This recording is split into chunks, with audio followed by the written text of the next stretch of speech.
Assalomu alaykum kanalimiz obunachilari.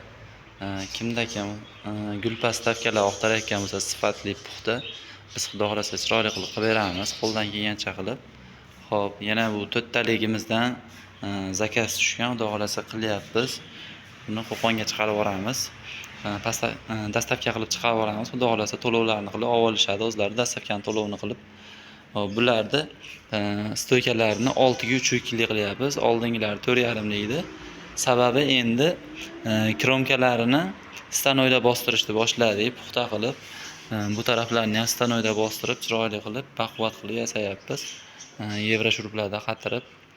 Xo'p, bu 4 taligi, bu 3 taligi. 3 talikda noshkasi siljimaydi. Bular siljiydi, balonli qo'yganmiz. Aqabaqa olgani qulay, taylarni chang bo'lsa artgani qulay qilib yasayapmiz, xudo xolasa chiroyli qilib. Ba'da 12 taliklarimiz ham tayyor bo'ldi. Ba'da 3 taliklardan bor, 4 talikda boshqa svetlardan bor. Tayyorlash jarayonidamiz hozir. Shu holatda bo'ladi. Roliklari ham yaxshi roliklardan qo'yadi. Xudo xolasa xizmatni yaxshi qiladi. Kanalimizni kuzatib borlar, kanalga obuna bo'lishni esdan chiqarmanglar, like, komment kutib qolamiz.